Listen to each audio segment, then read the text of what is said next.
n'aiza n'aiza misy anao eto Madagasikara dia faly hatrany izay mandroso tokantranonao amin'ny alalan'ny fandarana meteo manantitra ny manahoana dia ny tsioka talio na ny volonandro fahavaratra no mandrafitra ny toetry ny andro ny amin'ny ilany andrefan'ny Madagasikara iray manontolo iny ary tsioka avy any atsimo atsinanana kosa ny amin'ny faritra sisa.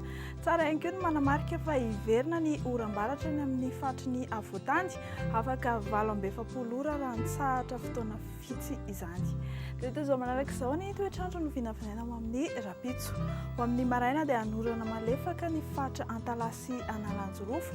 Haka endrika tandrifin-drahona kosa izany any amin'ny tendrony avaratry Gasikara ary fandimbindimby eo ny rahona sy masoandro ny amin'ny faritra sisa rehetra. Ho amin'ny Rapitso tolakandro dia hipotra ny orana tandrifin-drahona ary mety arahakotrika izany indraindray ny amin'ny faritra Bongolava iny tahaka izay koa ny distrikan'ny Miandrivazo, Mahabo, Manja, ny atitan'ny faritra Menabe, Ikalamavony ary mahazo ny faritry Iorombe iray manontolo iny.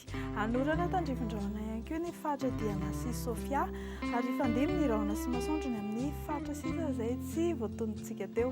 Tsy dia misy fihetsehany firy kosa ny maripana no vinavinaina ho amin'ny Rapitso tontolon'ny andro. Ho amin'ny maraina izao dia eo anelanelan'ny 14 sy 17 degré ny maripana no tombatombana mety amin'ny faritry ny avoatany. Ny morontsiraka atsinana sy andrefana kosa dia manodidina ny 12 hatramin'ny 13 na 14 degré Celsius.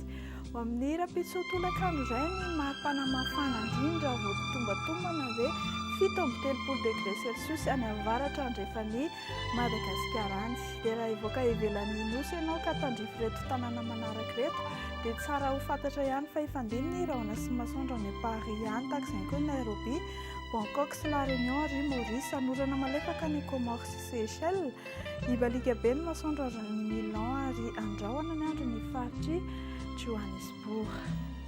Ny masoandro kosa dia hipotra amin'ny 5 ora sy 4 minitra ary hody amin'ny 9 ora mahery 13 minitra. Dia izay no azona rosoantsika ho amin'ity alina ity dia manome fotoananareo ny tenako amin'ny Rapitso indray. Veloma tompoko.